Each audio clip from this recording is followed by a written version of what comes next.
I made a video testing and reviewing the capacity of these power banks at various drain currents, and that should be linked somewhere up here, maybe over here, or it could be down here. Anyway, you'll see. But in this video I want to make a model of this in Fusion 360. Now you might be wondering, why bother modeling these up? You don't need to print these out. And well, you'd be right. Apart from confirming that the 3D models are accurate, I won't be actually printing them out. However, one of the reasons for buying these power banks is to use them to power future electronic projects. Now in some projects I'll simply butcher one of these USB cables and directly solder the cable to the project. Then that'll plug into one of the power banks. But for other projects I will be designing and 3D printing a custom case for. And in those cases I want to include the innards of one of these in the case, but to still have the facility of charging it and possibly even using the USB output as well of the power bank.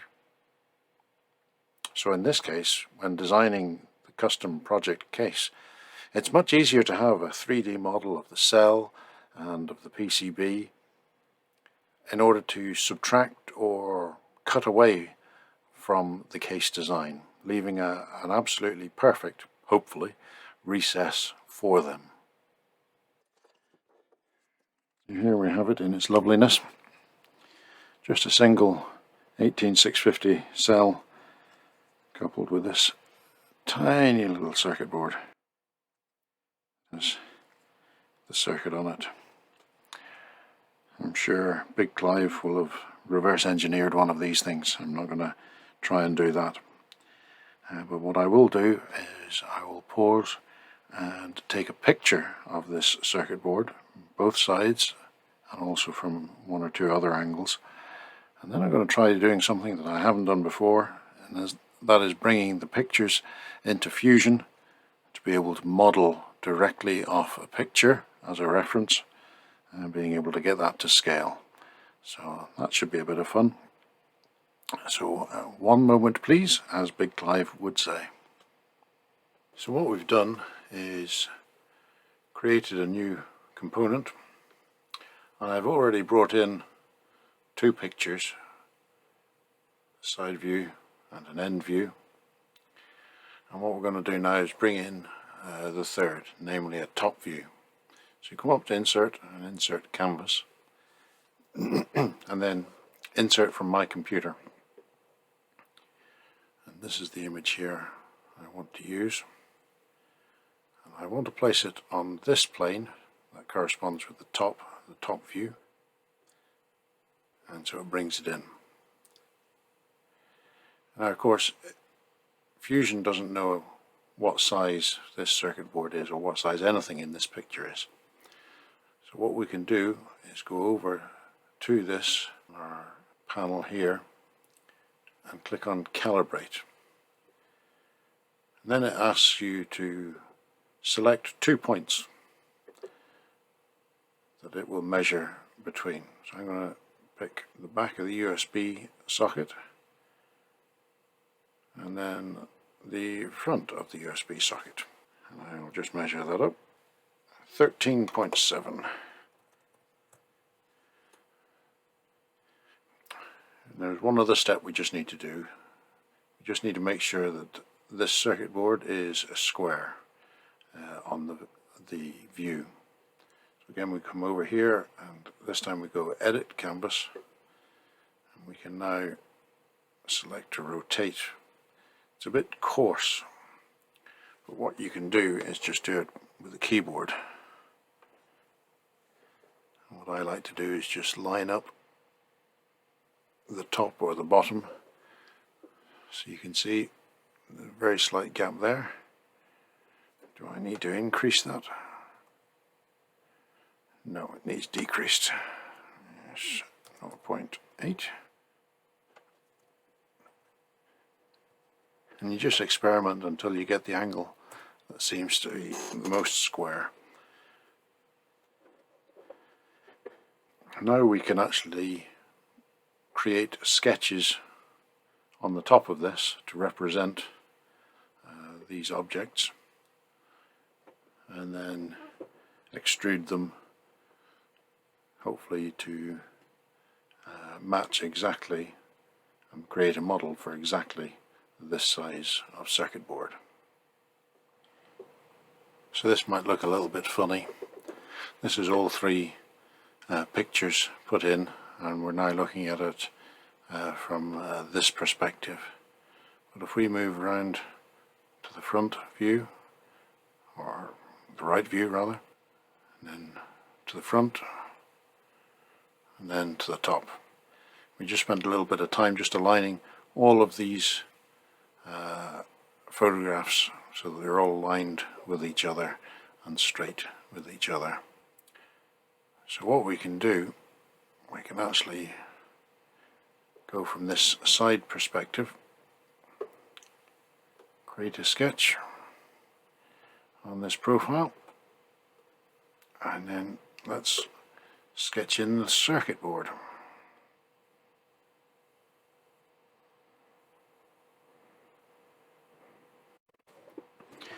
So I reckon there's a 1mm thick board, which it is. I just measured it. 20.6 long. Let's just double check that. And it's 20mm long. So just ever so slightly out. And it's 1mm thick. Then we can press E for extrude.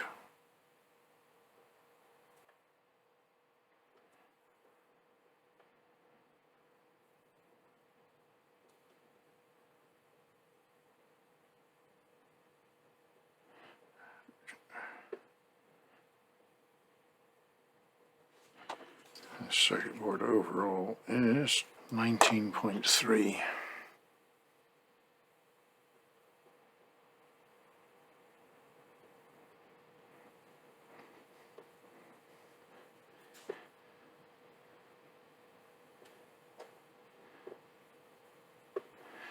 Now we can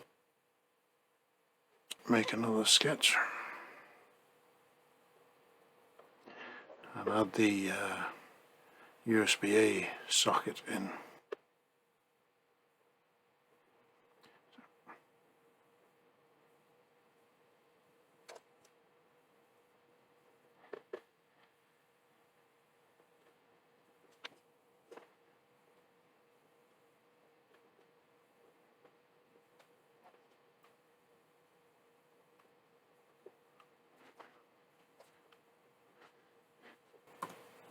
And we can extrude this.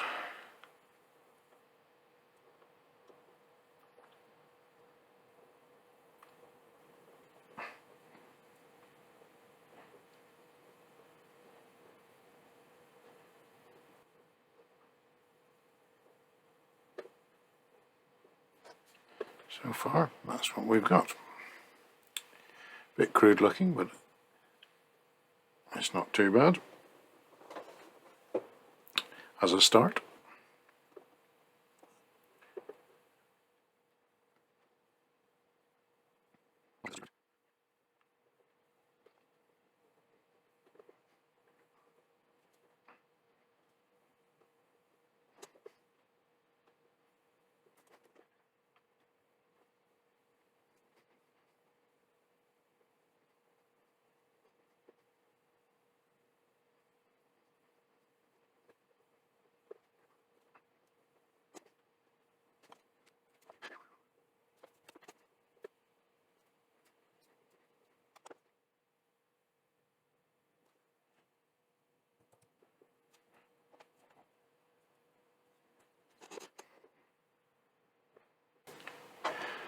So I've just added another picture in, and that's the bottom view of the circuit board itself. It'll just help with adding in and aligning such things as the chip and even these little surface mount capacitors and resistors. So we can add in the of the integrated circuit. I'm not going to go crazy on modelling all of the legs.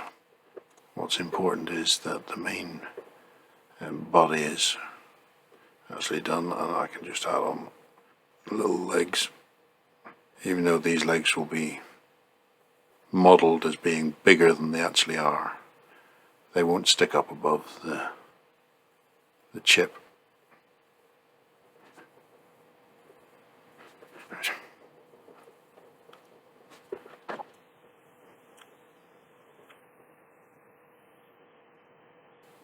As you can see, our pictures are not perfectly aligned,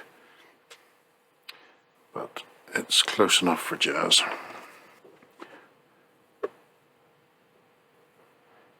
Now I can create a little sketch again on this bottom side and add in just our passive components.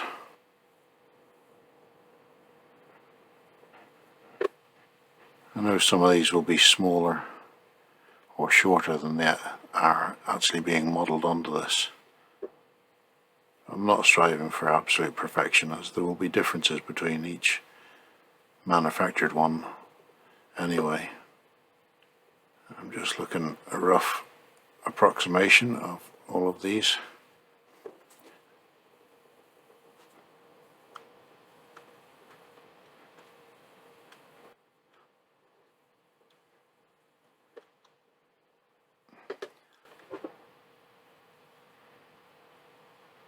What a thing of beauty.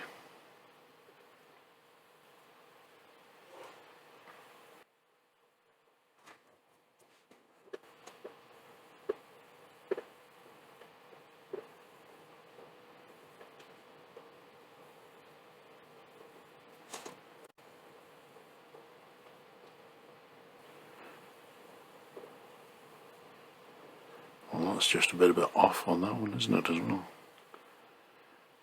There we go.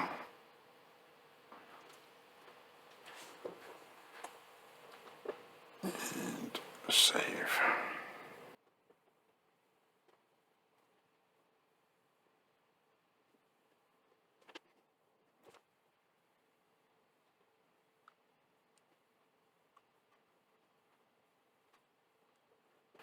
It's not pretty, but at least it's inaccurate.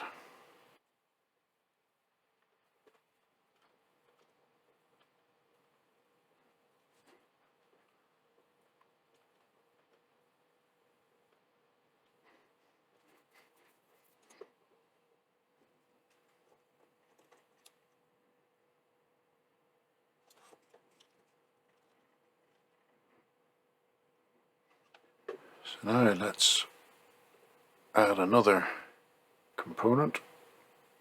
I'll call this battery.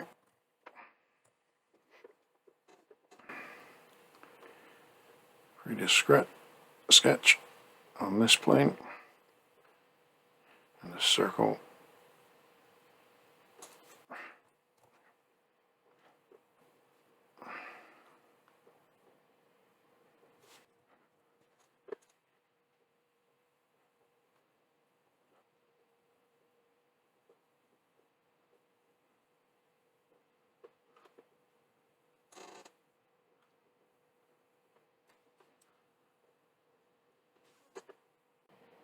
So this is what we've managed to produce. These are printed out just ever so slightly smaller than the real objects. So I'm going to need to make a couple of adjustments in Fusion because I want them to be just ever so slightly larger than the physical items, so that whenever I use these models to create a custom case, the actual cell and PCB will have just a little bit of clearance for fitting in nicely.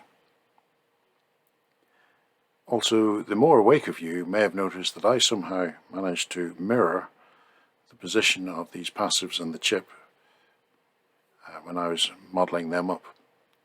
But they're just for decoration, so I'm going to leave them just like that.